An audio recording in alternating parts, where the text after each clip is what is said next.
Billahiminasyaitanirrajim. Bismillahirrahmanirrahim. Alhamdulillahirabbil alamin. Halimah après અહીંયા મસ્જિદ અંકુરુંડાનું ખોજા શિયાસના શ્રી જમાત de Tenerife છે આપણે. આજની તારીખ છે 28 જૂન 2024. ખુદાનું શુક્ર કે આપણે નમાઝ જે હતી નમાઝ જુમા તેનું ફરજ આપણે અદા કરી લીધો. મારા સામે આપણા આગા મૌલાના આબિદ બોજાની છે, તો તેને આપણે પ્રોફિટ કરે છે તેમનું અહીંયા વજૂદગીમાં કે આપણે ઇન્ટરવ્યૂ લઈએ. તો આગા સાહેબ, સલામુન અલૈકુમ. अलैकुम सलाम रहमतुल्लाहि व बरकातुह. તમને કેમ છે?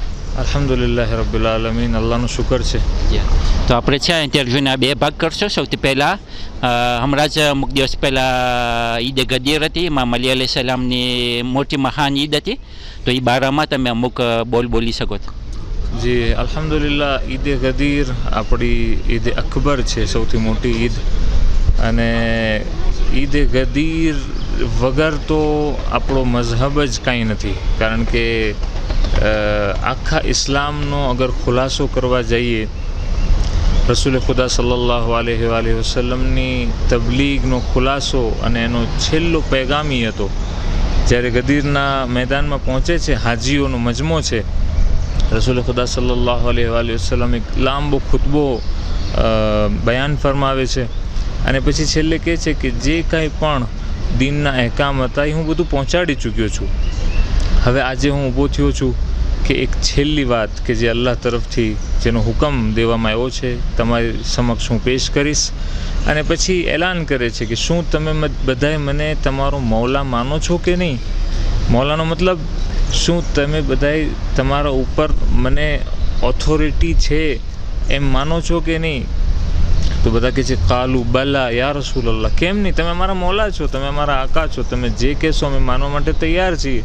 તો ત્યારે અમીરુલ મોમિનીનને બોલાવીને હાથ પકડીને લોકોને દેખાડે છે કે મન કુંતુ મૌલા ફહાદા અલીયુન મૌલા.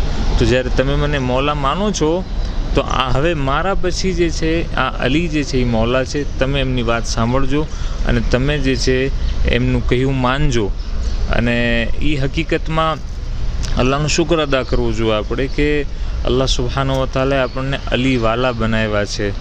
અને આની ઉપર આપણા માવતર કે જેમણે આપણને નાનપણથી એવી તરબિયત આપી, મજલિસમાં લઈ ગયા અને અહલે બેતથી આપણી દોસ્તી કરાવી, તો એની ઉપર આપણે અલ્લાહનો શુક્ર અદા કરવો જોઈએ. હવે બાદમાં જે આપણે મને તમન્ના છે કે નજીકમાં માય મોહરમ આવી રહ્યો છે, માય અઝા, તો એ બારામાં તૈયારી બારામાં તમે શું મોજો તમે પરાવશો કે તમે કંઈ એ બારામાં બોલી શકો તો ઇમામ હુસૈન બારામાં? જી, મોહરમ મહિનો નજદીક આવી રહ્યો છે અને કહેવામાં આવ્યું છે ને કે આ ગદીરને ન માનવાનું પરિણામ છે મોહરમ. અગર બધાય મુસલમાનો ગદીર ઉપર એકમત થઈ ગયા હોત, રસૂલ ખુદાની વાત માની લીધી હોત, તો પછી ઇમામે હુસૈન અલૈહિસ્સલામ સાથે આ બધું જુલ્મ ન થાત. તો એટલા માટે જરૂરી છે કે હવે આ મોહરમ મહિનો આપણે સરખી રીતે એનો પ્રોફિટ કરીએ, આઝાદારી કરીએ, રોનક કરીએ, ગિરિયાઓ જારી કરીએ. અને અમુક માણસો વિચાર કરતા હોય કે ખાલી રોઈ લેવાથી શું થશે, પણ એ આંસુ થકી આપણે એ વસ્તુનું પ્રૂફ આપીએ છીએ કે અમે ઇમામની મુસીબતમાં ગમગીન છીએ અને ઇમામ અલૈહિસ્સલાતુ વસ્સલામ સાથે અને એમના સહાબે જે કુરબાની આપી એમની સાથે જે છે એ ઇમોશનલી ટચિંગમાં છીએ. અને અમારી જે છે દોસ્તી છે ઇમામ સાથે અને ઇમામના દુશ્મનો સાથે અમારી દુશ્મની છે. તો આ જે છે એ ખાલી રોવાથી આ એક મોટો મકસદ હાંસિલ થઈ શકે છે. પણ સાથે સાથે એ ના ભૂલવું જોઈએ કે રોવાની સાથે સાથે આપણી અંદર આ મોહરમ દરમિયાન કંઈ પોઝિટિવ ચેન્જિંગ આવે, આપણે ઇલ્મ તરફ આગળ વધીએ, આપણા ઇખલાસમાં વધારો થાય, આપણી નિયતો પાક થાય. એટલા માટે હવે ઇન્શાલ્લાહ આ મોહરમ દરમિયાન હું મુરુંડાવા ખાતે હઈશ મારા અશરા માટે. તો ત્યાં મારો ટૉપિક છે અસહાબે ઇમામ હુસૈનની ક્વોલિટી. ઇમામે હુસૈન જેવા તો આપણે ન થઈ શકીએ, એ માસૂમ ઇમામ હતા, પણ એમના જે અસહાબ હતા એ લોકો માસૂમ ન હતા. અગર આપણે ચાહીએ છીએ કે ઇમામે ઝમાના અલૈહિસ્સલામની મદદ કરીએ, નુસરત કરીએ, કે જે હર શિયા એ આરઝુ લઈને બેઠો છે, એ તમન્ના લઈને બેઠો છે, તો પછી આપણે જોવું પડશે કે કરબલામાં ઇમામ હુસૈન અલૈહિસ્સલામના અસહાબની ક્વોલિટી શું હતી, એ લોકોમાં શું એવી ખૂબી હતી, એ ખૂબીઓને આપણી અંદર લાવીએ અને એ ખૂબીઓને આપણી અંદર જેને કહેવાય કે ઓળખવાની કોશિશ કરીએ, એને અપનાવીએ અને પછી જે છે આપણે આપણા જમાનાના ઇમામની નુસરત અને મદદ કરી શકશું. બસ હવે આખિરમાં મૌલાના સાહેબ તમે દુઆ કરો, કારણ કે અત્યારની દુનિયાની અંદરમાં હાલાતો ખરાબ છે, લડાઈઓ અને ઘણા લોકો મરીઝ પણ છે, તો તેઓના માટે કંઈ તમે બાદમાં છેલ્લે દુઆ કરી શકો.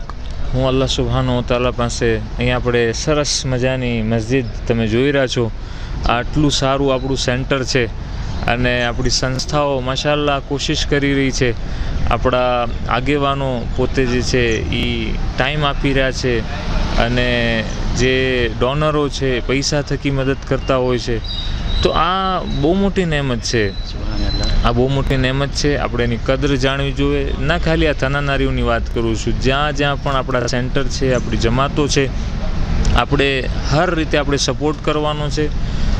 તમે ખાલી વિચારીને જુઓ કે અગર ખુદા ન કરે આપણી પાસે આ સેન્ટર ન હોત તો આપણું શું થાત. તો હવે જ્યારે આ સેન્ટર છે અને અલ્લાહ સુબ્હાનહુ તઆલાએ આપણને આ નહેમત બક્ષી છે, તો એનો લાભ ઉપાડીએ. અને હું દુઆ કરું છું કે અલ્લાહના ઘરમાં છીએ, જુમાનો દિવસ છે, સૌથી મોટી દુઆ એ છે કે આપણા જમાનાના ઇમામનો જલ્દી ઝહૂર થાય અને મુહમ્મદ વાલી મુહમ્મદના સદકામાં જેટલા પણ મરીઝો છે, બીમારો છે, અલ્લાહ એમને શફાએ કામિલ ઇનાયત ફરમાવે.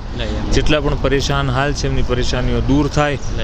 આપણા મરહુમીન કે જે આપણને એક આ ઇસ્લામનો પૈગામ, તશૈયો અને આપણા દીનનો પૈગામ દઈને ગયા છે, જે આપણી દરમિયાનમાં નથી, જેમની તરબિયત થકી આપણે જે છે એ દીનદાર બન્યા અને અહેલે બેતથી નજદીક થયા. અલ્લાહ એ બધાએ મરહુમોની મગફિરત ફરમાવે અને આપણને અને આપણી ઔલાદને ક્યારેય પણ કુરાન અને અહેલે બેતથી જુદા ન ફરમાવે. અને આ જુમાના દિવસે આપણી જે કંઈ પણ દિલી હાજતો છે એ હાજતોને ઇન્શાઅલ્લાહ પૂરી ફરમાવે. રબ્બના તaqabbal મિન્ના ઇન્નકા અંતસ સમીઉલ અલીમ. અસ્સલામુ અલૈકુમ વરહમતુલ્લાહિ વબરકાતુહુ. અસ્સલામુ અલૈકુમ વરહમતુલ્લાહિ વબરકાતુહુ.